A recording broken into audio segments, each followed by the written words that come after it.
നമസ്കാരം, ട്രസ്റ്റ് ടോക്സിന്റെ മറ്റൊരു എപ്പിസോഡിലേക്ക് എല്ലാവർക്കും സ്വാഗതം.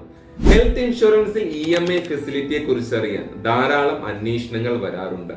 മന്ത്ലി ഇൻകത്തെ മാത്രം ആശ്രയിക്കുന്നവർക്ക് ഹെൽത്ത് ഇൻഷുറൻസിലെ പ്രീമിയം ഒറ്റ തവണ അടയ്ക്കുക എന്നത് പലപ്പോഴും സാധ്യമാകണമെന്നില്ല. ഈ സാഹചര്യത്തിൽ ഇന്ന് മിക്ക ഹെൽത്ത് ഇൻഷുറൻസ് കമ്പനികളും അവരുടേതായിട്ടുള്ള EMI സ്കീമുകൾ നൽകുന്നുണ്ട്. EMI സ്കീമിലെ ഗുണങ്ങൾ, ദോഷങ്ങൾ, ഈ സ്കീം സെലക്ട് ചെയ്യുമ്പോൾ നിങ്ങൾ ശ്രദ്ധിക്കേണ്ട പ്രധാനപ്പെട്ട കാര്യങ്ങൾ, ഇതിനെപ്പറ്റിയുള്ള ഡീറ്റെയിലിംഗ് ആണ് നമ്മൾ ഇന്ന് ഈ വീഡിയോയിലൂടെ ഡിസ്കസ് ചെയ്യുന്നത്. വീഡിയോ മിസ് ചെയ്യാതെ മുഴുവനായിട്ട് കാണാൻ ശ്രമിക്കുക. വീഡിയോയിലേക്ക് കടക്കുന്നതിന് മുമ്പ് ക്വിക്ക് ഇൻട്രൊഡക്ഷൻ അബൌട്ട് മൈസെൽഫ്. എന്റെ പേര് Sanoj Lal, certified financial consultant. ഇൻഷുറൻസിനെ പറ്റിയിട്ടുള്ള എല്ലാ വാർത്തകളും വളരെ ആധികാരികമായി പഠിച്ചും റിസർച്ചും ചെയ്തതിനു ശേഷം മാത്രമാണ് ഞങ്ങൾ നിങ്ങളുടെ മുന്നിൽ എത്തിക്കുന്നത്. ട്രസ്റ്റ് ടോക്ക് എന്ന ഈ ചാനൽ നിങ്ങൾ ഇതുവരെ സബ്സ്ക്രൈബ് ചെയ്തിട്ടില്ലെങ്കിൽ please subscribe the channel to get the right informations at right time. Be healthy and wealthy. ആദ്യം തന്നെ health insurance premium single payment ആയിട്ട് അടയ്ക്കാൻ സാധിക്കാത്തവർക്ക് എന്തെല്ലാം ഓപ്ഷൻ ഇന്ന് അവൈലബിൾ ആണ് എന്ന് നമുക്ക് മനസ്സിലാക്കാം. First option, company on scheme. IRDA guide lines അനുസരിച്ച് ഇൻഷുറൻസ് കമ്പനികളിൽ പ്രീമിയം അടയ്ക്കാൻ മന്ത്ലി, ക്വാർട്ടർലി, ഹാഫ് ഇയർലി എന്നീ പേയ്മെന്റ് ഓപ്ഷനുകൾ പോളിസി ഹോൾഡർക്ക് നൽകാവുന്നതാണ്. സോ നിങ്ങൾ തിരഞ്ഞെടുക്കുന്ന ഹെൽത്ത് ഇൻഷുറൻസിൽ ഈ ഫെസിലിറ്റി ഉണ്ടോ ഇല്ലയോ എന്ന് ചെക്ക് ചെയ്തതിനു ശേഷം മാത്രം ഒരു പോളിസി തിരഞ്ഞെടുക്കുന്നതാണ് ഉചിതം. Second option, third party service provider. എന്താണ് ഈ ഫെസിലിറ്റി? ഇൻഷുറൻസ് കമ്പനി നേരിട്ടല്ലാതെ കമ്പനിയുമായി അസോസിയേറ്റ് ചെയ്യുന്ന ഒരു third party fintech service provider policy ഹോൾഡർക്ക് പ്രീമിയം അടയ്ക്കാൻ ഫിനാൻസ് ചെയ്യുന്നതാണ് ഈ ഫെസിലിറ്റി. പല ഇൻഷുറൻസ് കമ്പനികളും വ്യത്യസ്തമായ ഫിൻടെക് സർവീസ് കമ്പനിയുമായി അസോസിയേറ്റ് ചെയ്തിട്ടാണ് ഈ സർവീസ് പ്രൊവൈഡ് ചെയ്യുന്നത്. ഉദാഹരണത്തിന് HDFC Ergo is associated with 5 and Bima Pay, Manipal Cigna is associated with Axio and 5 തുടങ്ങിയവ. ചുരുക്കി പറഞ്ഞാൽ ഒരു ഹെൽത്ത് ഇൻഷുറൻസ് പ്രീമിയം അടയ്ക്കാൻ ഒരു പേഴ്സണൽ ലോൺ പോലെ തന്നെയാണ് ഈ സ്കീം വർക്ക് ചെയ്യുന്നത്. അപേക്ഷിക്കുന്ന പ്രപ്പോസറിന്റെ സിബിൽ സ്കോർ അഥവാ ക്രെഡിറ്റ് സ്കോർ വ്യക്തമായി പരിശോധിച്ചതിന് ശേഷം മാത്രമാണ് ഇതിനുള്ള എലിജിബിലിറ്റി പ്രപ്പോസറിന് കൊടുക്കുന്നത്. കൂടാതെ ഒരു നിശ്ചിത ഇൻട്രസ്റ്റും എല്ലാ വർഷവും ഫിൻടെക് കമ്പനി ഇതിന് ചാർജ് ചെയ്യുന്നുമുണ്ട്. Third party service provider facility നിങ്ങൾ ചൂസ് ചെയ്യുമ്പോൾ മനസ്സിലാക്കിയിരിക്കേണ്ട രണ്ട് പ്രധാനപ്പെട്ട കാര്യങ്ങൾ എന്തൊക്കെയാണെന്ന് നോക്കാം. ഒന്ന്, നിങ്ങൾ എടുക്കുന്ന എമൗണ്ടിന് എല്ലാ വർഷവും പ്രതിവർഷം 15% തൊട്ട് 18% വരെ ഇൻട്രസ്റ്റ് നൽകേണ്ടതാണ്. ഇത് നിങ്ങൾക്ക് ടോട്ടൽ EMI ആയിട്ട് അടയ്ക്കാനുള്ള ഫെസിലിറ്റി ലഭ്യമാണ്. പോയിന്റ് നമ്പർ 2, EMI ഫെസിലിറ്റി അടയ്ക്കാതിരിക്കുന്ന പക്ഷം ഒരു നിശ്ചിത ദിവസത്തിന് ശേഷം നിങ്ങളുടെ പോളിസി ഓട്ടോമാറ്റിക് ക്യാൻസലേഷനിലോട്ട് പോകുന്നതാണ്.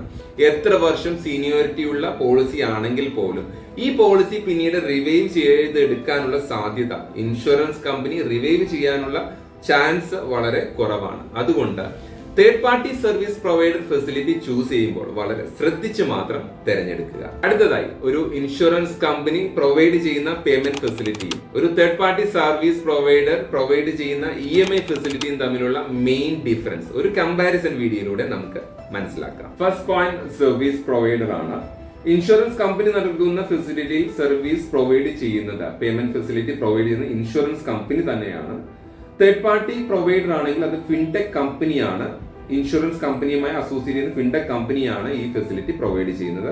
Companies like 5, Axio and Bima Pay. Next point, payment mode ആണ്. ഇൻഷുറൻസ് കമ്പനി നൽകുന്ന പേയ്മെന്റ് ഫെസിലിറ്റിയിൽ മന്ത്ലി, ക്വാർട്ടർലി, ഹാഫ് ഇയർലി എന്നിങ്ങനെ പേയ്മെന്റ് അടയ്ക്കാനുള്ള ഓപ്ഷൻസ് അവൈലബിൾ ആണ്. വേറെ തേർഡ് പാർട്ടി പ്രൊവൈഡർ ആണെങ്കിൽ അത് ഇക്വേറ്റഡ് മന്ത്ലി ഇൻസ്റ്റാൾമെന്റ് EMI ആയിട്ടാണ് ആ ഒരു ഫെസിലിറ്റി പോളിസി ഹോൾഡറിന് ലഭിക്കുന്നത്. നെക്സ്റ്റ് പോയിന്റ്, ഇൻട്രസ്റ്റ് ആണ്. ഇൻഷുറൻസ് കമ്പനി നൽകുന്ന പേയ്മെന്റ് ഫെസിലിറ്റി ആണെങ്കിൽ there is no interest. വേറെ തേർഡ് പാർട്ടി സർവീസ് പ്രൊവൈഡറിനെയാണ് നമ്മൾ ആശ്രയിക്കുന്നതെങ്കിൽ interest is applicable approximately 18% per annum. Next point, eligibility ആണ്. All policy holders are eligible. Insurance company നൽകുന്ന പേയ്മെന്റ് ഫെസിലിറ്റി ആണ് ചൂസ് ചെയ്യുന്നതെങ്കിൽ എല്ലാ പോളിസി ഹോൾഡറും അതിന് എലിജിബിൾ ആണ്. വേറെ തേർഡ് പാർട്ടി ഫെസിലിറ്റി ആണെങ്കിൽ അത് സിബിൽ സ്കോർ ബേസ്ഡ് ആയിട്ടാണ്. സിബിൽ സ്കോർ എലിജിബിലിറ്റി ഉള്ള കസ്റ്റമേഴ്സിന് മാത്രമാണ് ആ ഫെസിലിറ്റി ലഭിക്കുന്നത്. നെക്സ്റ്റ് പോയിന്റ്, ഗ്രേസ് പീരീഡ് ആണ്.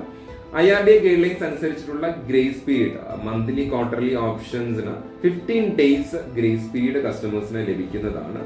വേറെ തേർഡ് പാർട്ടി സർവീസ് ഫെസിലിറ്റി ആണ് ചൂസ് ചെയ്യുന്നതെങ്കിൽ കസ്റ്റമറിന്റെ EMI പേയ്മെന്റ് ട്രാക്ക് റെക്കോർഡ് അനുസരിച്ചിട്ടുള്ള ഗ്രേസ് പീരീഡ് ആണ് കസ്റ്റമറിന് ലഭിക്കുന്നത്. നെക്സ്റ്റ് പോയിന്റ് മാർജിൻ ആണ്. കസ്റ്റമർ ഈ ഫെസിലിറ്റി ചൂസ് ചെയ്യാൻ ആദ്യം അടയ്ക്കേണ്ട എമൗണ്ടിനാണ് മാർജിൻ എന്ന് പറയുന്നത്. ഇൻഷുറൻസ് കമ്പനി ഫെസിലിറ്റി ആണെങ്കിൽ there is no margin. Third party provider ആണ് കസ്റ്റമർ ചൂസ് ചെയ്യുന്നെങ്കിൽ 25% of total premium customer need to pay as advance. Here comes my personal recommendation. ഇന്നത്തെ സാഹചര്യത്തിൽ ഹെൽത്ത് ഇൻഷുറൻസ് പ്രീമിയം അടയ്ക്കാൻ EMI ഫെസിലിറ്റി ഓപ്റ്റ് ചെയ്യുന്നതിൽ തെറ്റില്ല. പക്ഷേ ഈ ഫെസിലിറ്റി ചൂസ് ചെയ്യുന്നതിന് മുമ്പ് ഇതിന്റെ അഡ്വാൻറ്റേജസ് ആൻഡ് ഡിസ്അഡ്വാൻറ്റേജസ് വ്യക്തമായിട്ട് നിങ്ങൾ മനസ്സിലാക്കണം.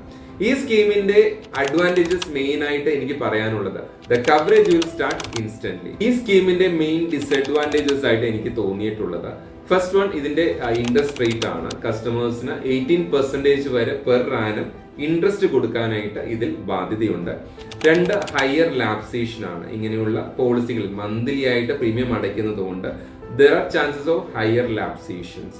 3, എടുത്തു പറയേണ്ടത് സിബിൽ സ്കോർ ആണ്. നിങ്ങളുടെ EMI പ്രോപ്പർ ആയിട്ട് നിങ്ങൾ അടയ്ക്കുന്നില്ലെങ്കിൽ that will affect your CIBIL score. ഇന്ന് നമ്മൾ ഡിസ്കസ് ചെയ്ത ടോപ്പിക് ഹെൽത്ത് ഇൻഷുറൻസിൽ EMI ഫെസിലിറ്റി ചൂസ് ചെയ്യുന്നത് നല്ലതാണോ? ഈ ടോപ്പിക്കിനെ പറ്റിയുള്ള ഒരു ഔട്ട്ലൈൻ നിങ്ങൾക്ക് എല്ലാവർക്കും മനസ്സിലായി എന്ന് തോന്നുന്നു. ഇനിയും നിങ്ങൾക്ക് ഈ സബ്ജക്റ്റിനെ പറ്റി കൂടുതൽ അറിയാൻ ധൈര്യമായിട്ട് ഈ കാണുന്ന നമ്പറിൽ വിളിക്കാവുന്നതോ വാട്സ്ആപ്പ് ചെയ്യാവുന്നതോ ആണ്. വീഡിയോ അവസാനിക്കുന്നതിന് മുമ്പ് a quick reminder, insurance is a subject matter of solicitations. ഏതൊരു ഇൻഷുറൻസ് പ്രോഡക്റ്റ് തിരഞ്ഞെടുക്കുന്നതിന് മുമ്പ് ആ പ്രോഡക്റ്റിലെ ടേംസ് ആൻഡ് കണ്ടീഷൻസ് വ്യക്തമായിട്ട് വായിച്ച് മനസ്സിലാക്കുക. അതുപോലെ തന്നെ ട്രസ്റ്റ് ടോക്ക് എന്ന ഈ ഇൻഫോർമേറ്റീവ് ചാനൽ നിങ്ങൾ ഇതുവരെ സബ്സ്ക്രൈബ് ചെയ്തിട്ടില്ലെങ്കിൽ please subscribe the channel to get the right informations at right time. ഇനി അടുത്തൊരു ഇൻഫോർമേറ്റീവ് വീഡിയോ ആയിട്ട് വരുന്നവരെ I am signing off, Sanoj Lal.